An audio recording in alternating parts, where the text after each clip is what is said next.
Okay, तर next point बघा, degree of dissociation.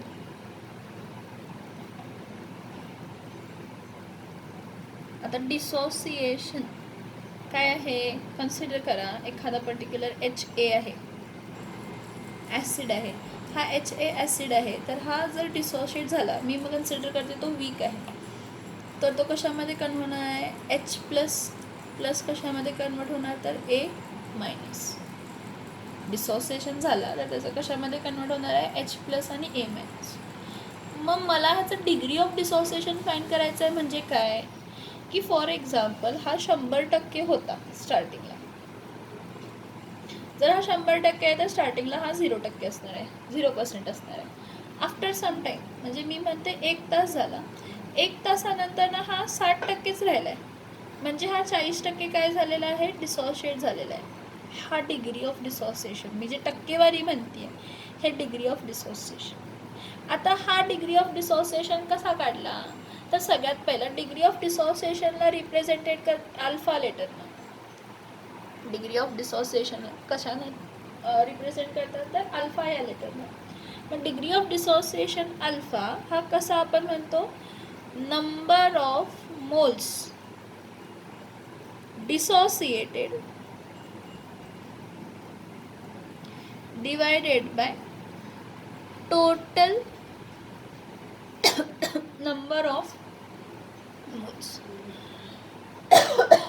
Sorry, alpha degree of dissociation म्हणजे काय आहे, number of moles dissociated divided by total number of moles. हा तुम्हाला फ्रॅक्शन मिळणार, हा तुम्हाला काय मिळणार आहे, fraction.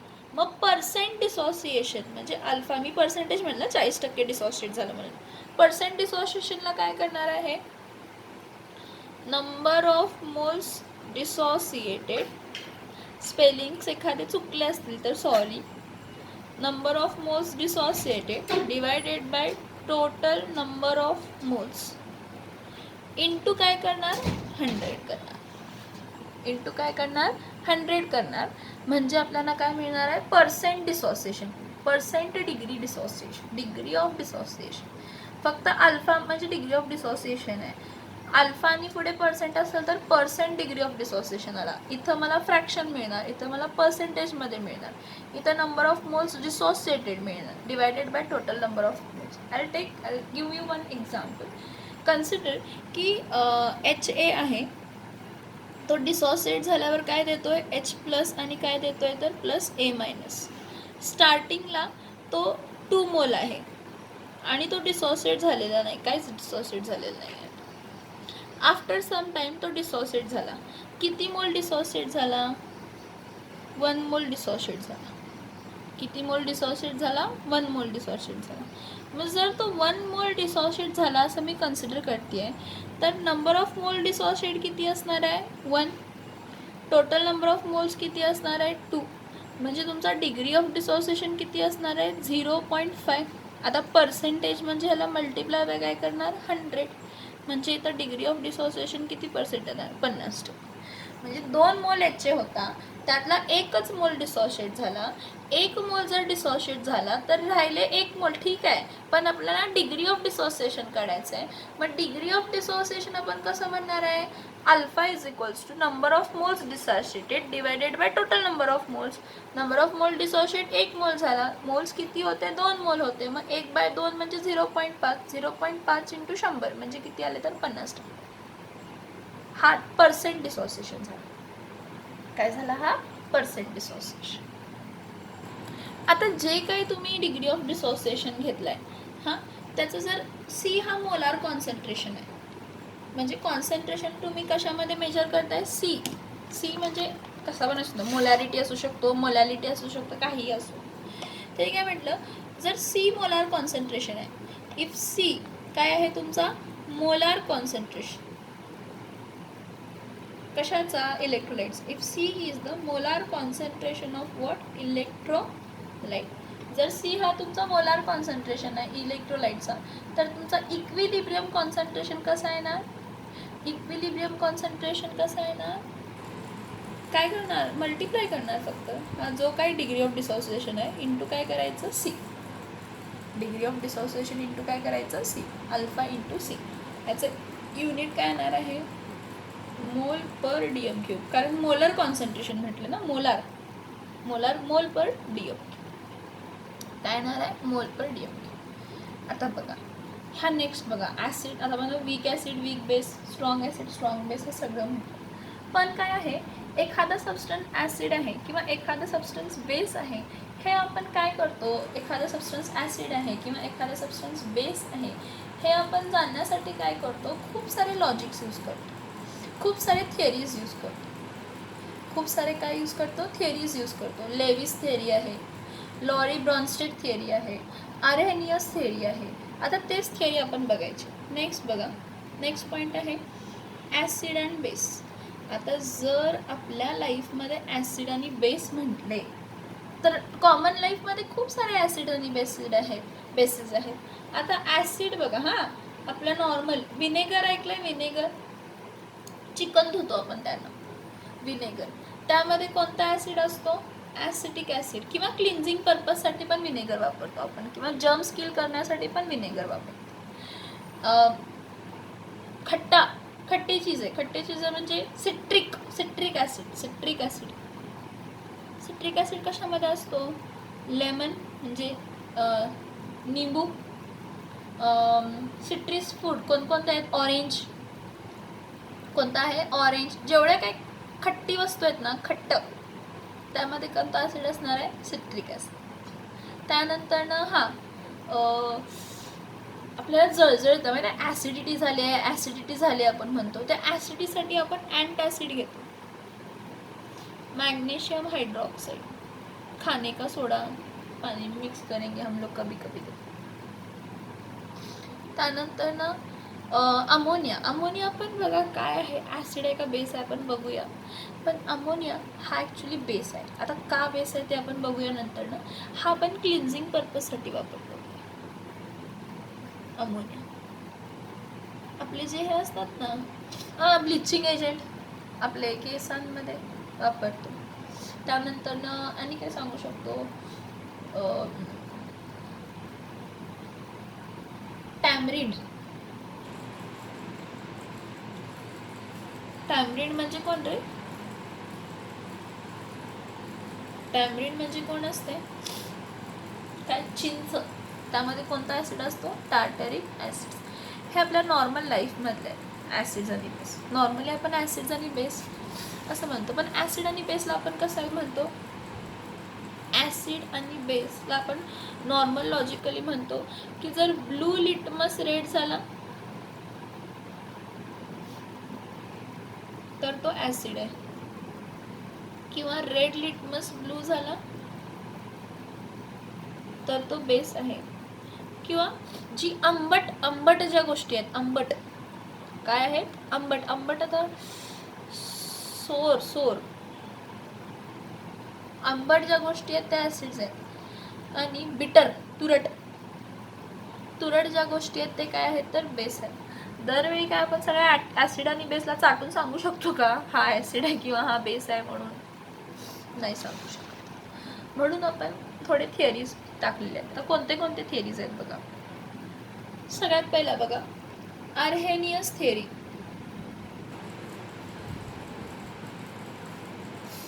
Arrhenius theory of acid and bases. Arrhenius theory of acid and bases. आता ह्याच्या थेअरीप्रमाणे काय बघा, आर्हेनियस थेअरीप्रमाणे ॲसिड आणि बेसची डेफिनेशन काय, खूप इझी आहे. According to the Arrhenius theory, acid म्हणजे कोण की जेव्हा कधी तुम्ही एखादा सबस्टन्स वॉटरमध्ये डिझॉल्व करताय आणि वॉटरमध्ये डिझॉल्व केल्यानंतर त्याचं डिसोसिएशन होतं आणि तो डिसोसिएशन झाल्यानंतर तो H+ आयन देतो. डिसोसिएशन झाल्यानंतर तो काय देतो H+ आयन्स देतो, त्याला आपण काय म्हणतो ॲसिड म्हणतो. According to the Arrhenius theory, acid is a substance. Acid हा काय आहे सबस्टन्स आहे. Acid is a substance which contains H म्हणजे hydrogen, which contains H and gives H+ ion and gives what H plus ion कशामध्ये? In aqueous solution. म्हणजे HCl ला जर मी वॉटरमध्ये dissolve केलं म्हणून मी ॲक्वस लिहिलं. HCl ला मी काय केलं? वॉटरमध्ये डिझॉल्व केलं म्हणून मी काय लिहिलं इथं? ॲक्वस लिहिलं. ॲक्वस वॉटर देताना काय देत आहे?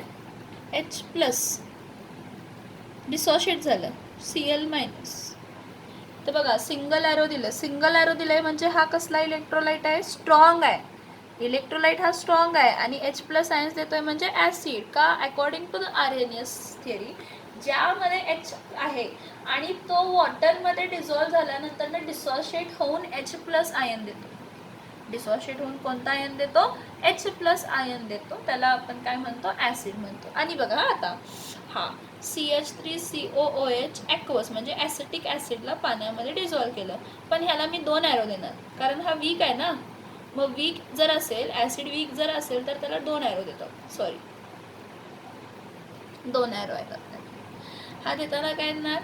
CH3COO minus aqueous plus H plus काय असणार आहे तर ॲक्वस. सो आर्हेनियस ना काय म्हटलं की जर वॉटरमध्ये डिझॉल्व झाल्यानंतर जर तो H प्लस आयन देत असेल, काय देत असेल?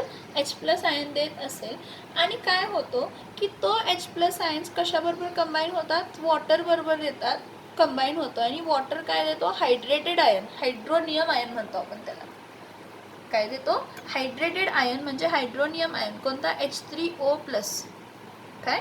H3O प्लस ह्याला आपण कोणता आयन म्हणतो? हायड्रेटेड आयन किंवा हायड्रोनियम आयन किंवा हायड्रोनियम आयन आपण ह्याला म्हणतो. सो आर्हेनियस सेड की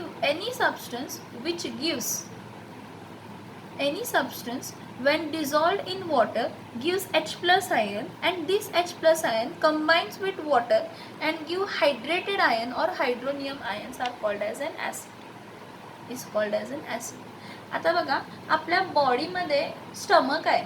त्या स्टमकमध्ये आपला मिक्सर असतो की नाही? मिक्सर कसं फ्रूट ग्राइंड करतो तसं आपला स्टमक फूड ग्राइंड करत असतो.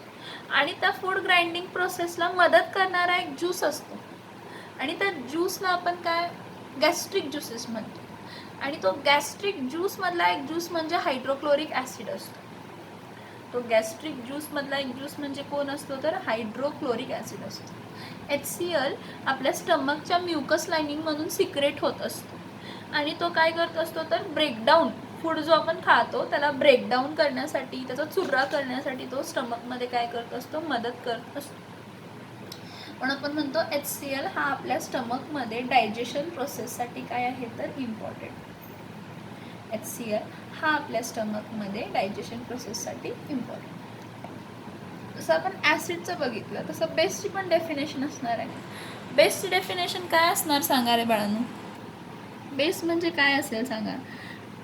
सिम्पल. जर ॲसिड H प्लस आयन देतोय तर बेसमध्ये काय असायला पाहिजे? OH minus ion. बेसमध्ये काय असायला पाहिजे? OH minus ion. काय म्हणणार आहे? Base. What is a base? Base is a substance. आता ह्याच डेफिनेशनमध्ये करते हां. Base is a substance which contains which contains OH ion. काय कंटेन करतो? OH आयन कंटेन करतो किंवा OH ग्रुप कंटेन करतो म्हणूया. and produces OH minus ion in aqueous solution. and produces OH minus ions in aqueous solution. For example काय आहे बघा, NaOH आहे की नाही? NaOH देताना काय देतो? Na प्लस प्लस OH काय देतो? मायनस. आता इथं सिंगल ॲरो आहे म्हणजे हा स्ट्रॉंग बेस आहे. हा काय आहे? स्ट्रॉंग. हा आहे विसरू नका रे बाळांनो. ॲक्वस पाण्यामध्ये डिझॉल्व केले, काय केलंय? पाण्यामध्ये डिझॉल्व केले. आता वीक बेस बघा, NH4 केस, NH4OH हा वीक बेस आहे. ॲक्वस आता वीक आहे म्हणजे ॲरो कशी येणार आहे? डबल येणार. वीक म्हणजे ॲरो कशी येणार आहे? डबल येणार. मग इथं काय असणार आहे? NH4 प्लस OH काय असणार आहे? मायनस. पण कसलं? ॲक्वस, पण कसलं ॲक्वस. समजते का? जो OH मायनस आयन वॉटरमध्ये डिझॉल्व्ह झाल्यानंतर न देतो त्याला आपण काय म्हणतो, बेसिस. पण सगळे ॲसिड्समध्ये H प्लस आयन असतातच का रे? सगळे ॲसिड्स H प्लस आयन देऊच शकतात का रे? असे पण ॲसिड्स आहेत की जे, असे पण सबस्टन्सेस आहेत जे ॲसिडिक नेचर आहे पण त्यामध्ये H प्लस आयन नाही आहे. किंवा असेही बेसिस आहेत की ज्यामध्ये OH ग्रुप नाही आहे पण तो बेस म्हणून बिहेव करतो. काय म्हणून बिहेव करतात? बेस म्हणून बिहेव करतात. मग ही ॲनॉमली काय करायची होती? रिमूव्ह करायची होती. त्यासाठी पुढचे थिअरीज काय झाले? पुटअप झाले. RNAS प्रमाणे हा H प्लस आयन देतो, OH मायनस देतो, H plus ion acid, OH minus ion base. पण असे खूप सारे ॲसिड्स आहेत की ज्यामध्ये H प्लस आयन नाही तरी पण तो ॲसिड म्हणून कन्सिडर केला जातो. किंवा असे खूप सारे सबस्टन्स आहेत की जे बेसिक नेचर दाखवतात आणि त्यामध्ये OH मायनस आयन नाही आहे. मग ही जी ॲनॉमली होती, ही ॲनॉमली म्हणजे काय तर ड्रॉबॅक होता. ही ड्रॉबॅक रिमूव्ह करण्यासाठी काय केलेले आहेत तर पुढचे एक्झाम्पल्स म्हणजे पुढचे थेअरी दिलेले आहेत. फॉर एक्झाम्पल बघा की आयन, मी म्हटलं अमोनिया ॲसिडिक आहे का बेसिक आहे? अमोनिया ना बेसिक आहे. अमोनिया कसं आहे? बेसिक आहे. आणि sodium carbonate, sodium hydrogen carbonate हे सगळे बेसिक आहेत. ह्यामध्ये एक तर H प्लस आयन आहे, पहिली गोष्ट. दिसला तर तुम्हाला बघा H प्लस आयन असतो. आणि दुसरी गोष्ट म्हणजे ह्यामध्ये OHचा संबंध येत नाही, तरी पण हे बेसिक आहे. मग कसे बेसिक आहे, का बेसिक आहे, हे सगळे आपण काय करणार आहे तर पुढच्या कॉन्सेप्टमध्ये काय करणार आहे बघणार आहे. पुढच्या व्हिडिओमध्ये मी तुम्हाला सांगू शकते.